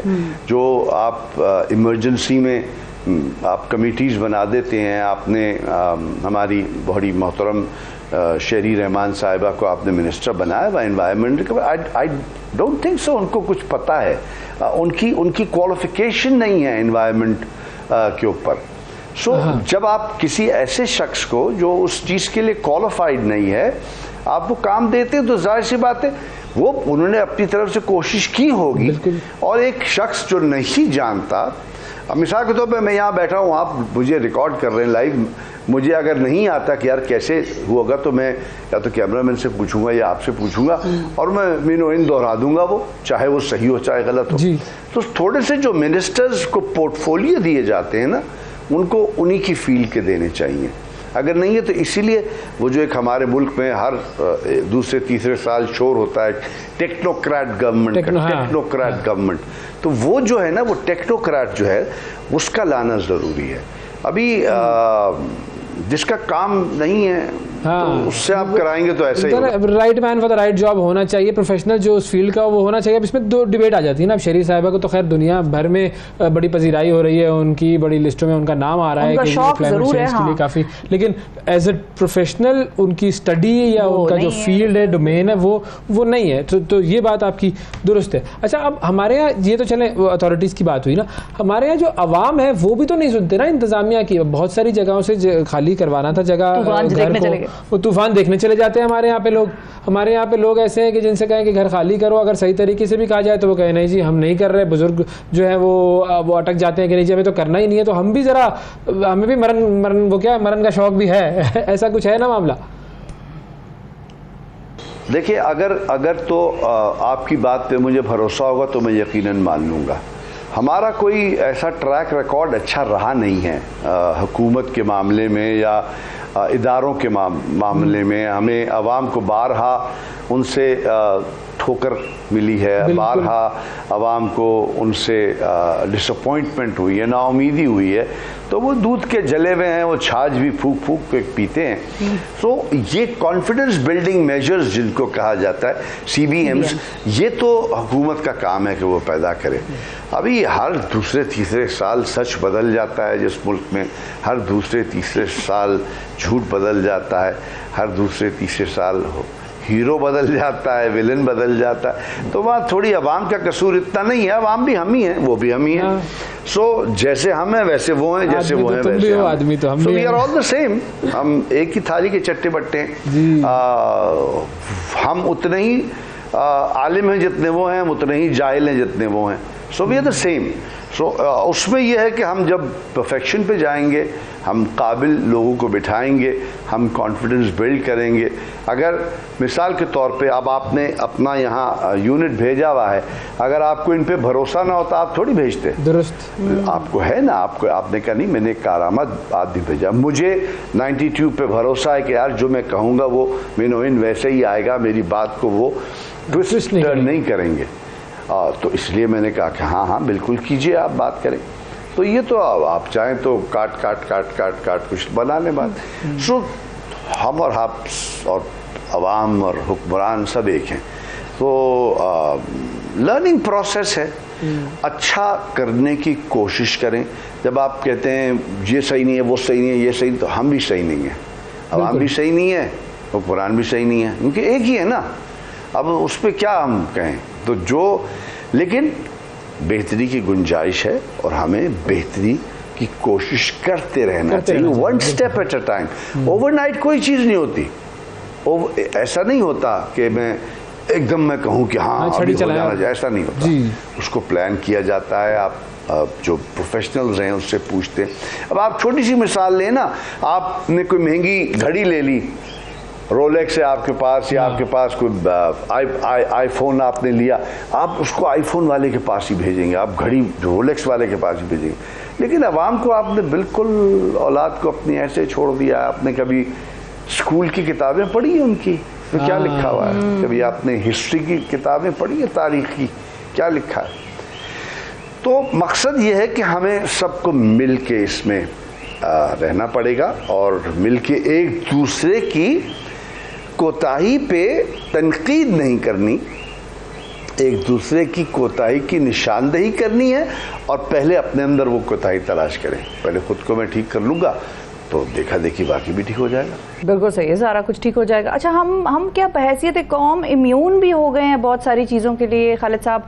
हमें भी अब कोई फ़र्क नहीं पड़ता, कुछ भी होता रहे भाई, परवाही कोई नहीं है। आपको भी लगता है कि हमारे अंदर इम्यूनिटी भी बहुत सारी चीज़ों की डेवलप हो गई है और हम बेपरवाह हो गए? हाँ बिल्कुल, आपने एक हद तक बिल्कुल दुरुस्त बात की है। टॉप टू बॉटम हम एक ही जैसे हो गए हैं। पड़ोस में हुआ यार, चलो उसके घर में आग लग गई, कोई बात नहीं। अब आप देखें, जब गैस की शॉर्टेज थी, हम कितने लोगों को जानते हैं, नाम नहीं लेंगे, जिन्होंने गैस के पंप्स लगा लिए थे और धमाके होते घर घर पूरे। अभी यहाँ हमारे पड़ोस में पूरा घर जल गया, नया बना। तो उसके बावजूद भी लोग पंप लगा रहे हैं। नहीं, ऐसा होना चाहिए। हमारे मुल्क में असल में हम सब में एक आदत ये बन गई है कि हम शॉर्टकट लेते हैं। अब सड़क पे एक ट्रैफिक का निज़ाम जो है ना, वो एक मुल्क की समझे की निशानदेही का एक्सरे होता है वो जी। आप एक सड़क पे निकल जाएं, ट्रैफिक का निज़ाम देख लें तो आवाम ऐसी है, मुल्क ऐसा ही है। मोटरसाइकिल यूँ जा रही है, रिक्शा यूँ जा रहा है, गाड़ी यूँ जा रही है, ट्रक यूँ आ रहा है, कोई निज़ाम नहीं है। पुलिस वाले ने एक मोटरसाइकिल वाले को पकड़ लिया है, उससे भाव-ताव कर रहा है, यहाँ ट्रैफिक का सिग्नल तोड़े जा रहे हैं, वो वहाँ खड़ा हुआ अपने पैसे बना रहा है। सो ये बड़ी एक अफसरदा बात है। That is the way we are. हम क्या करें? अभी वो अगर हम इस पे काम करना शुरू करें और हम देखें कि यार ये तो बड़ी मसला है। हाँ, आप इसमें जिसे कहते हैं ना कि मिनिमम नहीं, the maximum you can do कि आप खुद को ठीक कर लें। आप खुद अपनी लेन में रहें, लाल बत्ती पे रुकें। अब आप लाल बत्ती पे तो रुका नहीं जाता आपसे, आप कह रहे हैं हम ठीक कर लेंगे कौम को और हम ये हो गए वो हो गए। हमारा फेवरेट जुमला ये हो, जानते नहीं हो तुम? जानते नहीं, मैं कौन हूँ? नहीं जानते भैया, हमें क्या पता। हमें क्या पता? आप किसी को करेक्ट करने की कोशिश तो करें। वो पहला जुमला कहता है जानते नहीं हो, काले शीशे, हरी नंबर प्लेट, किसी भी पार्टी का फ्लैग। बेचारा पुलिस वाला क्या रोकेगा उसको, कैसे ठीक करेगा? सो हुकूमत इदारों को मजबूत नहीं करती, इदारे इन रिटर्न आवाम की खिदमत नहीं करते। इदारों को जो है वो चूँकि कहते हैं ऊपर से नीचे आता है ना, ट्रिकल डाउन करता है। अच्छी चीज़ होगी वो ऊपर से नीचे आएगी, गंदी होगी वो भी ऊपर से नीचे आएगी। तो अगर वो टॉप पे करप्शन है तो वो नीचे आता रहेगा, टॉप पे अच्छाई है तो वो नीचे आती रहेगी। अभी जिसका जहाँ लग रहा है जैक वो कर रहा है। सब्जी बेचने वाला डंडी मारेगा, गोश्त बेचने वाला डंडी मारेगा, उसको तो हम लानत मलामत कर देते हैं। और जब माशरे में जज़ा सज़ा का निज़ाम नहीं राइज होगा, दीन में इसीलिए है ना कि कोई जो बुराई करे, गुनाह करे तो उसको सज़ा दो ताकि इबरत पकड़े लोग। हमारे यहाँ तो हर किसी को पता है कि मैं निकल जाऊंगा। हाँ, और निकले, हम भी निकले, क्या हमें इस सिस्टम पे भरोसा है और भरोसा ये है कि हम इस सिस्टम से बच के निकल जाएंगे, ये वाला भरोसा है हमें। अच्छा, जो कि अब ज़ाहिर है आपका इतना एक तजर्बा है, आपने इस दुनिया को ज़ाहिर से बहुत सारे ममालिक को देखा है, इस मुल्क को भी आप देखते हैं, ऑब्जर्व करते हैं, अपनी एक राय रखते हैं। और कौन कौन से ऐसे समाजी मसाइल हैं जिन पर आपके ख्याल में हमें फोकस करना चाहिए और हम नहीं कर पा रहे हैं?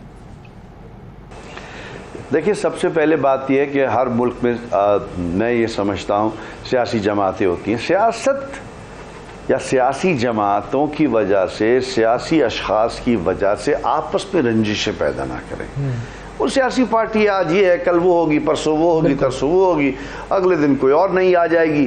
तो ये खेल चलती, ये खेल है, ये तमाशा है। आप तमाशबी नहीं करें, तालियां बजाएं और ऊपर जो हो रहा है ना उसका आपसे कोई ताल्लुक नहीं है। आप यकीन, मैं अपनी ज़ाती बात बता रहा हूँ। अच्छा, कोई भी आ जाएगा, आपके मसाइल वही रहेंगे। आप मुझे एक दफ़ा बता दें, किसी भी, मेरी उम्र अभी 64 साल की हो गई, माशाल्लाह, मुझे तो कहीं कुछ ऐसा नहीं लगता कि किसी ने मेरे लिए या मैं मीन्स आम आवाम के लिए कुछ किया हो। मेरा बिजली का बिल कम हो गया हो, मेरा गैस का बिल कम हो गया। बिजली आती भी नहीं है, बिजली का बिल आता है। हाँ। गैस नहीं आती, गैस का बिल आता है। पानी नहीं आता, लेकिन पानी का बिल लिया जाता है। भाई टैंकरों में आ रहा है तो नलकों में क्यों नहीं आ रहा भाई जी? आप खड्डे खोदिए चले जा रहे हैं, आप ये लगा रहे हैं, आप वो लगा रहे हैं। आप एक एग्रीकल्चरल कंट्री थे जो ख़त्म हो गया। 80% हमारी, जब पाकिस्तान आना था तो हमारे एग्रीकल्चर था, ज़रूरी मुल्क। अब मेरा ख्याल से वो 40% रह गया होगा, ज़्यादा से ज़्यादा, बहुत भी तीर मारने। अदरक लहसुन तो तक बाहर से आता है हमारा। हाँ। सो हमें ज़रा होश के नाखुन लेने। और ये आपको गलत कहते हैं लोग कि आप सियासत पे ना पढ़ें। मैं ये नहीं कह रहा कि उठा के पत्थर मारें या डांटें या गाल गलौज करें, हर बात करने का एक तरीका होता है, हर तरीका एहसन तरीका होता है।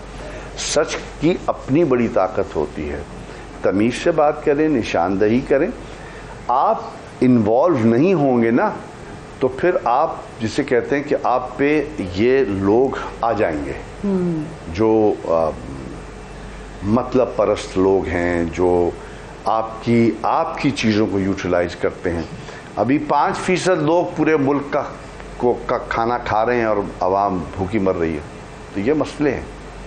तो आप एक्टिवली पार्टिसिपेट करें और हेल्दी डिबेट में जाएं। प्लीज़ गाल गलोच ना करें, बदतमीजी ना करें। आप यकीन करें अगर आगे वाला बदतमीजी कर रहा है तो आप अगर धीमे बात करेंगे या तो उठ के चले जाएं।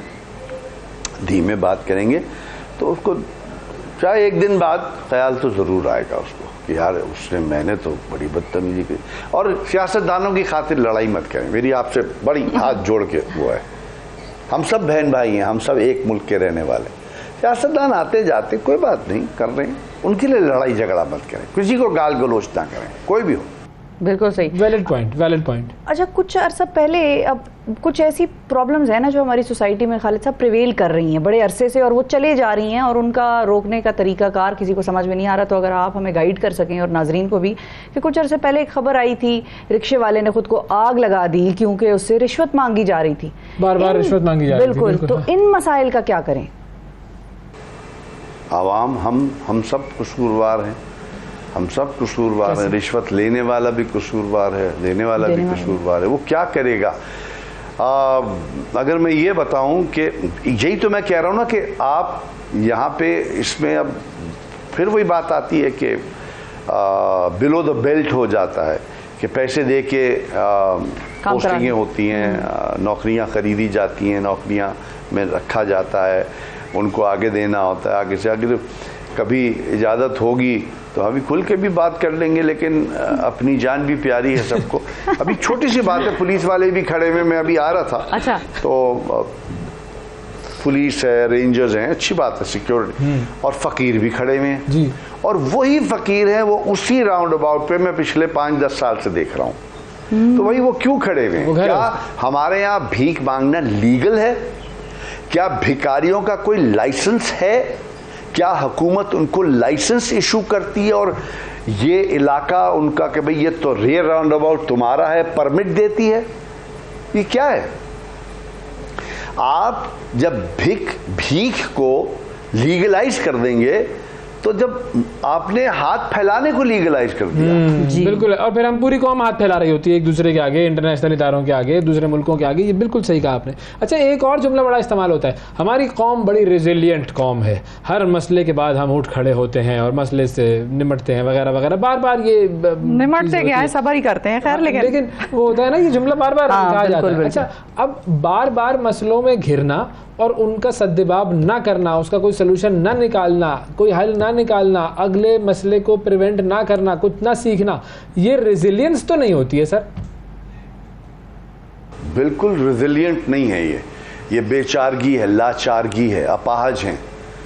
ये रेजिलियंस नहीं है। अगर एक आदमी के हाथ पांव टूटे हुए हों और ज़मीन पे क्रॉल कर रहा है, चाहे वो ज़मीन प्लेन हो, कालीन वाली हो, कांटे वाली हो, कीचड़ वाली हो, उसके हाथ पांव टूटे हैं, वो उस पर क्रॉल करेगा। हम रेजिलियंट बिल्कुल नहीं हैं, हम कंप्लेसेंट हो गए। कंप्लेसेंसी एक लफ्ज़ होता है कि हमें होगा हाँ ठीक है कोई नहीं, इससे मांग लिया, उससे कर लिया, इससे। हमने तो ऐसे लोग देखे जो मांग के कुर्बानी करते हैं, मांग के शादी पे जाते हैं, मांग के बाहर घूमने जाते हैं, मांग के खाते हैं। आपने सबसे बड़ी चीज़ है आपको खुददार होना है। ये कौम खुददारी खो चुकी है, मैं माफ़ी चाहता हूँ। और ये सब बेकार की बात है कि बड़े खुददार हैं और ऐसे हैं, और 75 साल से आप भीख मांग रहे हैं और आप कह रहे हैं आप खुददार हैं।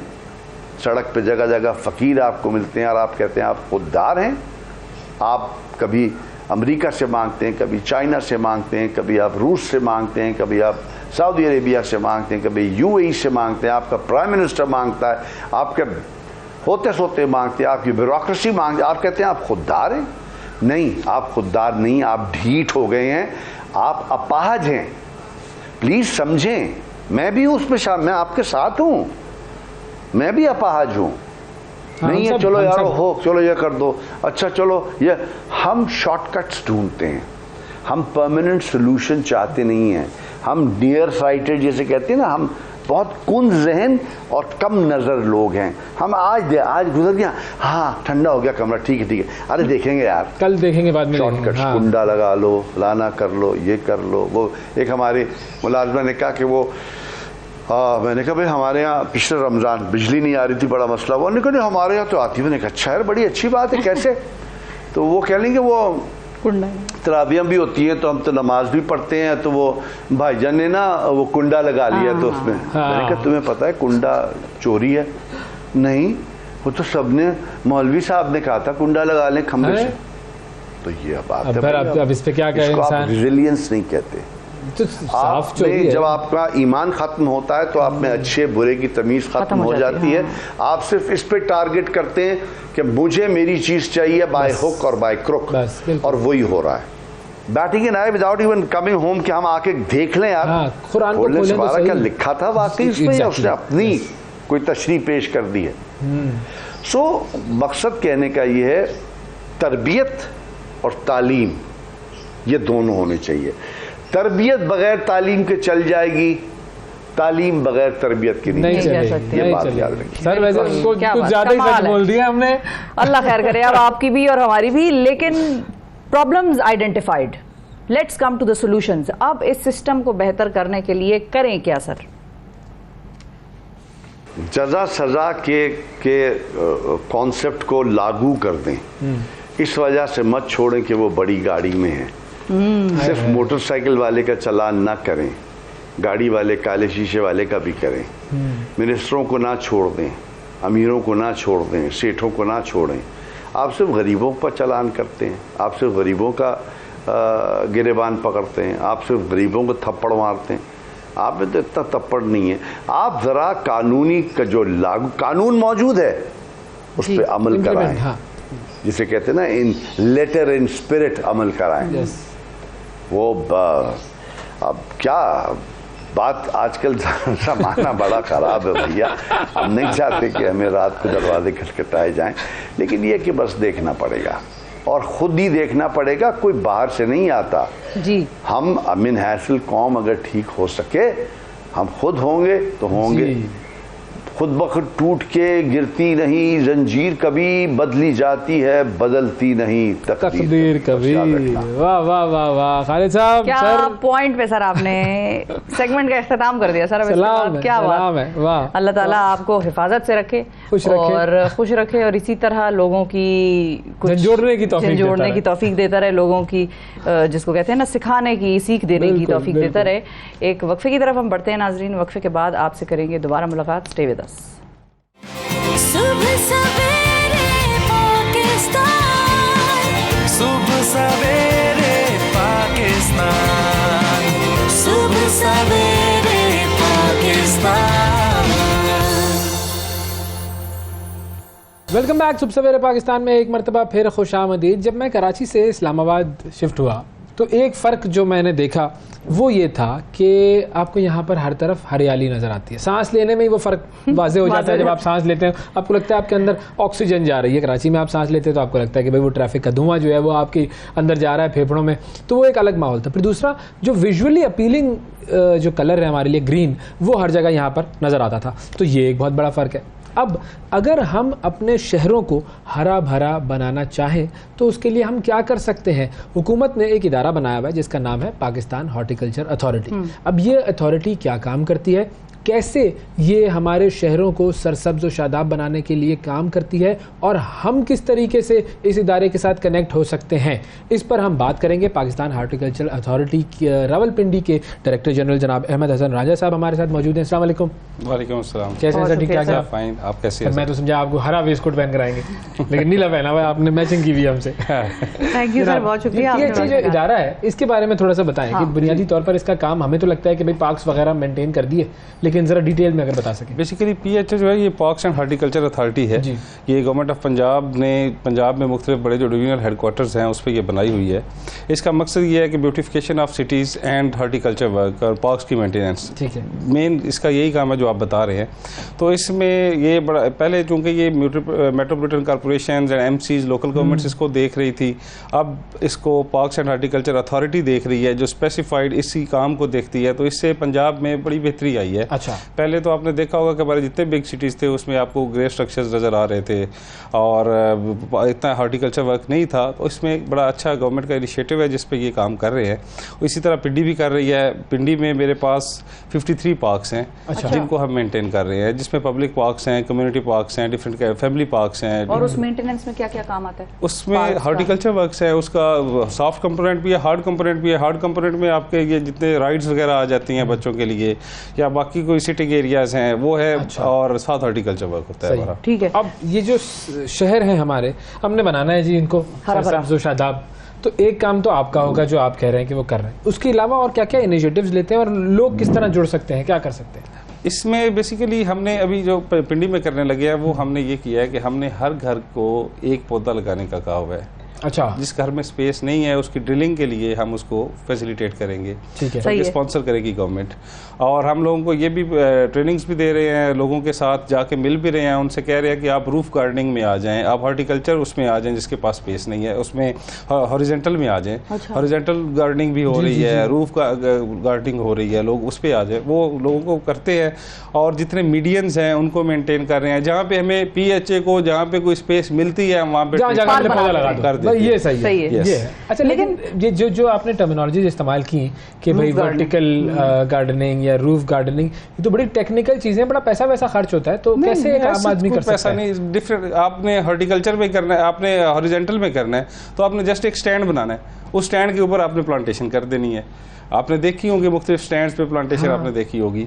रूफ के लिए आपने जस्ट एक रूफ की ट्रीटमेंट करवानी है कि उसका सीपेज नीचे ना आए, और उसके ऊपर आप जो मर्जी करें, आप अपनी किचन गार्डनिंग कर लें, जो मर्जी करें। PHA इसमें क्या असिस्टेंस फराहम करता है? इसमें मेरे पास एक बड़ी अच्छी टीम है, मेरे पास 18 ADs हैं, उनमें से 12 ADs जो हॉर्टिकल्चर के हैं, जो बेसिकली सारे MPhil PhD मास्टर जो इन्होंने हॉर्टिकल्चर और लैंडस्केपिंग में की हुई है। हमारी सर्विसेज मौजूद है। हम तो लोगों से कह रहे हैं कि आप आएँ, हम आपको फैसिलिटेट करेंगे। बेसिकली रूफ गार्डनिंग में हम उनको कंसल्टेशन दे सकते हैं। ट्री प्लांटेशन में तो हम जितना उसके लिए स्पॉन्सर कर सकते हुए गवर्नमेंट वो करेगी उनको। सही है। हम फ्री अभी जो मानसून सीजन आ रहा है तो हम इसमें लोगों को देंगे, फ्री प्लांट्स देंगे, हाँ स्टॉल्स लगेंगे हमारे। अच्छा, यस, हम उनको प्रोवाइड करेंगे फ्री प्लांट्स। और अगर उनको स्पेस नहीं मिल रही है तो अगर ड्रिलिंग की कोई पैसे लगते हैं तो वो भी हम उनको देंगे। अच्छा, ये तो फिर इंटरेस्टिंग चीज है। मुफ्त कहाँ छोड़ती है हमारी कौम, आपको बताते हैं लोग पौधे पौधे लगाए, मुफ्त का नहीं मसला है, मुफ्त का मसला नहीं है। चले, अच्छा, लेकिन ये बताएं कि जब शहरों की डेवलपमेंट हो रही होती है तो हॉर्टिकल्चर जो पार्क्स और ये सारा ज़ाहिर है आपका डोमेन है, तो शहरों में कौन सी ऐसी चीज़ है जो आप लोगों को बतौर इदारा बॉदर करती है कि भाई ये चीज़ यहाँ पर बन रही है या ये चीज़ ऐसी नहीं होनी चाहिए थी, अगर यहाँ पे साथ पार्क होता, वो थोड़ी सी डेवलपमेंट का अगर आप उसमें हमने गवर्नमेंट के साथ बैठ के चीज़ें डिसाइड हो चुकी हैं कि मिनिमम 7% एरिया उन्होंने ग्रीन एरिया देना है। जब भी कोई सोसाइटी का अप्रूवल होगा, किसी और इस तरह के टाउन का अप्रूवल होता है तो मिनिमम 7% एरिया ग्रीन एरिया होगा।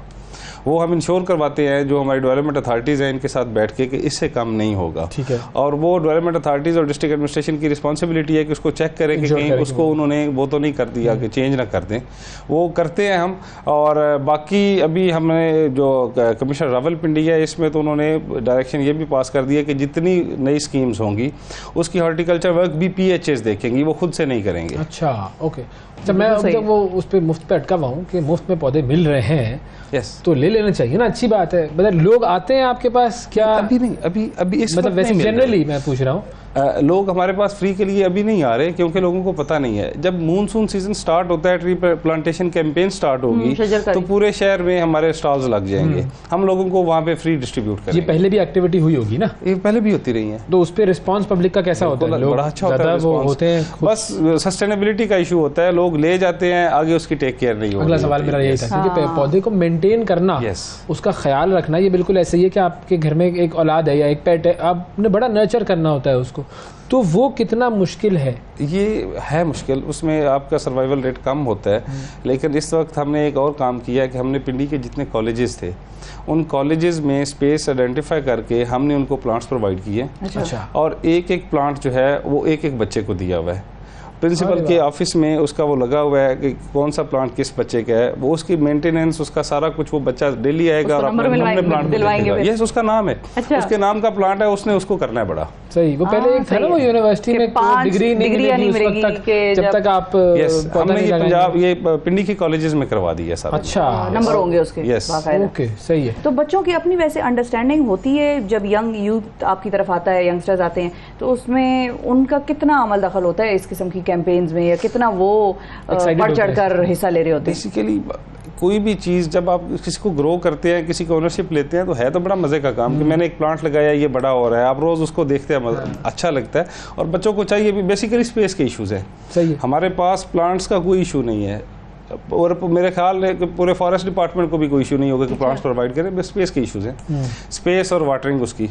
तो जो अगर किसी के घर में लगाएंगे तो वो पानी तो खुद से दे ही सकता है। सही है। अगर मुझे कहें कि फलां जगह पड़ी हुई है, उसको मैं प्लांट्स लगा दूंगा, उसके बाद में पानी देना हो, उसको पानी आ रहा होगा, ये कास्ट है, वो थोड़े से इश्यूज, पानी आए ना तो फिर क्या देंगे, वो इश्यूज है। अच्छा, घरों में कौन से पौधे ऐसे हैं जो कि आसानी से लोग मेंटेन करके लगा सकते हैं? कोई खास टाइप्स होंगे? डिफरेंट है, बहुत सारे पौधे हैं, जितने भी आपके इंडोर भी पड़े हुए हैं, ये जितने शेड लवर्स प्लांट्स हैं वो एक लिस्ट है उनकी, वो अच्छा। सारे हो सकते हैं। कुछ ऐसे पौधे होते हैं जिनको डायरेक्ट सनलाइट चाहिए होती है, कुछ ऐसे पौधे हैं जिनको इनडायरेक्ट चाहिए होती है।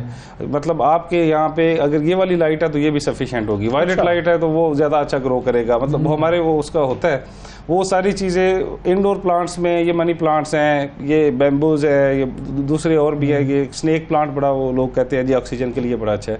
अच्छा, जी बिल्कुल। यस, वो इस तरह के प्लांट्स हैं जो आप अपने घरों में रख सकते हैं। और ये गाइडेंस भी आप देते हैं लोगों को कि भाई कौन सा प्लांट लगाएं, उसकी कैसे ख्याल रखना है उसका, क्योंकि ज़ाहिर बहुत सारे लोगों को मालूमात नहीं होती है। ये अवेयरनेस कैंपेन हम कर रहे हैं, स्कूल कॉलेजेस में भी जाते हैं, जितनी हमारी कैपेसिटी है वो लोगों को बताते हैं। अगर कोई विलिंग हो और अपने तौर पर वो आए हमारे पास, तो हम उनको ज़रूर सपोर्ट भी करेंगे साथ। ज़बरदस्त और अच्छी बात है, क्योंकि पौधे जब तक नहीं होंगे तो फिर हम वही रोते रहेंगे कि हमारे शहर तबाह हो रहे हैं, ग्रे स्पेसेस ही हैं वहाँ पर और ग्रीन स्पेसेस है नहीं।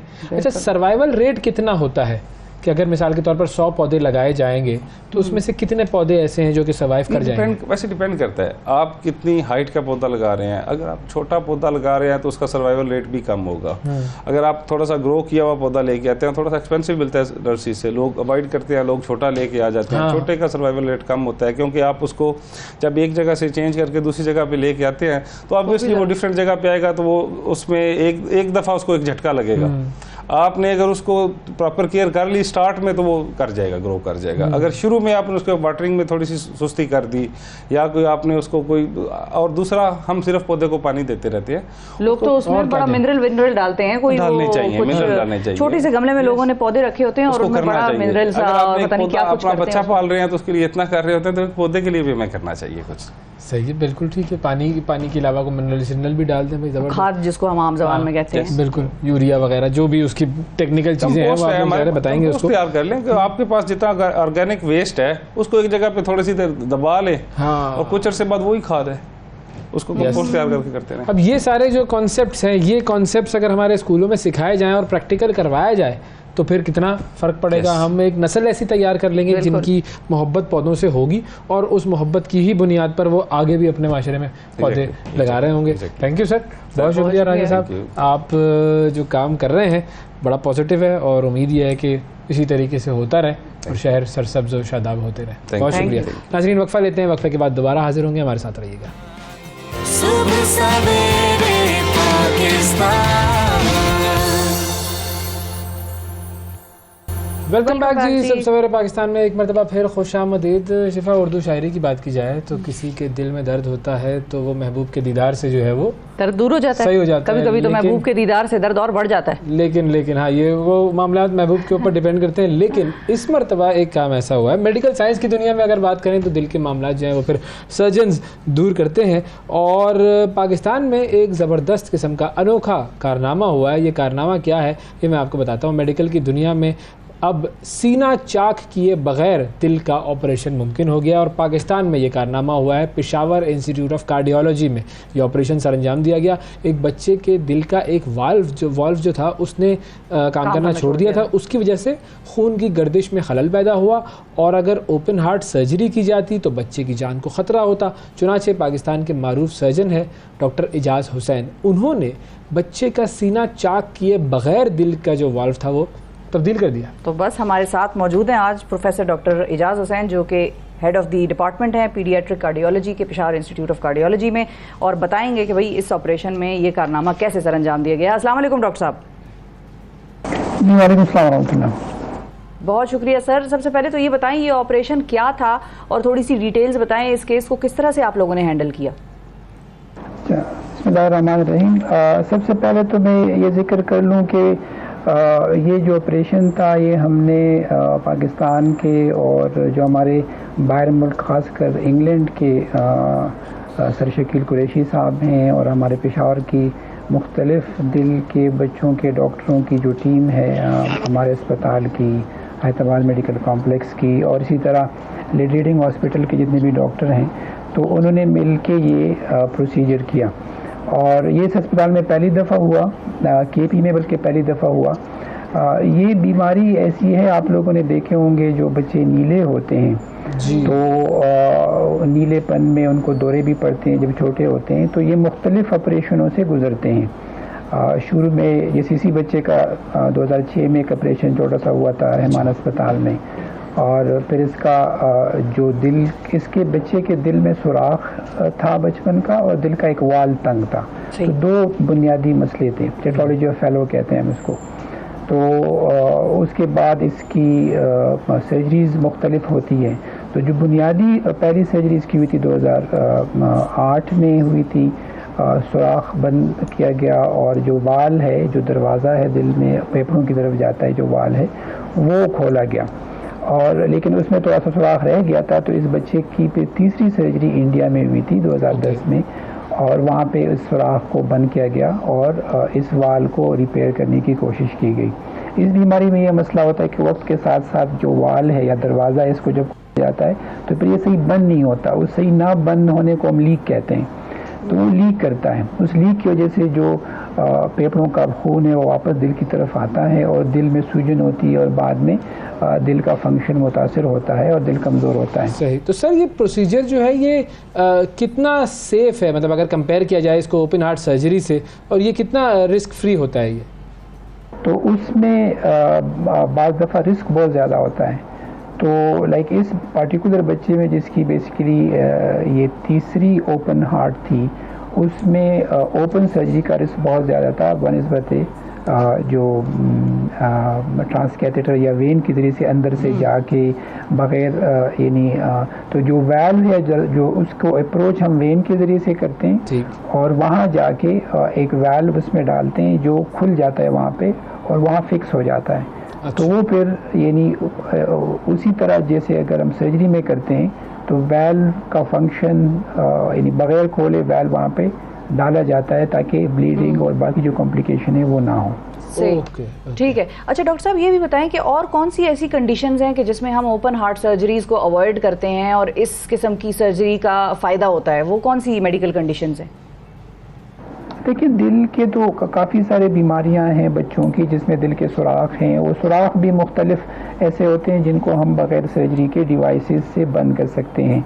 VSD है, ASD कहते हैं, मुख्तलिफ दिल के वाल्व्स हैं जिनको बग़ैर सर्जरी के बैलून्स के ज़रिए से तंग वाल्व्स को खोला जाता है, जिसको एओर्टिक स्टेनोसिस जो दिल की पूरे सप्लाई वाला वाल्व है या जो दिल का पल्मोनिक वाल्व है जिसमें फेफड़ों में खून जाता है, तो उसको भी बग़ैर ऑपरेशन के खोला जा सकता है रग के ज़रिए से, जिसमें ख़तरा भी बहुत ही कम होता है सर्जरी की बनिस्बत। इसी तरह डिवाइसेस में भी सर्जरी की बनिस्बत बहुत ज़्यादा ख़तरा जो है निस्बतन यानी कम होता है, प्रोसीजर टाइम भी कम होता है और बच्चे को तकलीफ़ भी कम होती है और सेफली ये प्रोसीजर्स होते हैं। इसके अलावा काफ़ी सारे प्रोसीजर्स ऐसे हैं जिसमें जैसे दिल की जो सबसे बड़ी रगे शरियान है उसमें भी स्टेंट डाला जा सकता है एडल्ट्स में, कोऑप्टेशन कहते हैं उसको, वो भी बगैर सर्जरी के हो सकता है। ओके, तो बच्चों में ऐसी कौन कौन सी बीमारियां हैं जिनमें ये टेक्निकली फ़ायदेमंद साबित हो जाता है ये वाला प्रोसीजर? तो बच्चों में ये काफ़ी सारी बीमारियां हैं, लंग की आर्टरीज़ हैं, उनको खोलना स्टेंट बैलून के ज़रिए से वो भी होता है। तो इसमें जितनी भी जो ट्रांसकैथेटर प्रोसीजर्स हैं जो रग के ज़रिए से की जाती हैं और जिसमें सीना नहीं खोला जाता, उसमें एंजियोग्राफी कैथ लैब में ये प्रोसीजर्स होती हैं और ये कार्डियोलॉजिस्ट करते हैं, पीडियाट्रिक कार्डियोलॉजिस्ट करते हैं। और ये अल्हम्दुलिल्लाह पेशावर में यहाँ पे यानी हमारे पेशावर इंस्टीट्यूट ऑफ कार्डियोलॉजी में सारे प्रोसीजर हो रहे हैं, लेडी रीडिंग हॉस्पिटल में ये सारे प्रोसीजर्स जो हैं वो हो रहे हैं और इनसे बच्चों को फ़ायदा पहुंच रहा है। इनका यानी वो पेन भी कम होता है, प्रोसीजर्स भी शॉर्ट होता है और लॉन्ग टर्म जितनी भी स्टडीज़ हैं इंटरनेशनल, उसमें उनका आउटकम कंपैरेबल है सर्जरी के बनस्बत। तो काफ़ी सारी बीमारियां हैं, दिल से बाहर एक रग खुली होती है जिसको हम पीडीए कहते हैं, उसको भी बगैर सर्जरी के आलों के ज़रिए से, छतरियों के ज़रिए से और प्लग्स के ज़रिए से वो बंद किया जाता है। तो बच्चों की कार्डियोलॉजी में काफ़ी एडवांसेस हैं और वो सारी मेजॉरिटी जो हैं वो यहाँ अल्हम्दुलिल्लाह KP में अवेलेबल हैं। ठीक है जी, बहुत शुक्रिया अदा करेंगे जी। डॉक्टर एजाज साहब हमारे साथ मौजूद थे और वाकई ये कारनामा है मेडिकल साइंस का। देखिए, इल्म हो और आप उसको हासिल कर रहे हैं अल्लाह ताला के जो फरमान है उसके मुताबिक, तो फिर ऐसे मौजज़े तो होंगे जी। बिल्कुल बिल्कुल बिल्कुल, कैसे आप ज़िंदगियाँ बदलते हैं और बचाते हैं। यस, बहुत शुक्रिया अदा करेंगे आपका। नाज़रीन, आज के प्रोग्राम में इतना ही। अगले प्रोग्राम तक के लिए हमें इजाज़त दीजिए, आपसे फिर मुलाकात करेंगे। अल्लाह हाफिज़।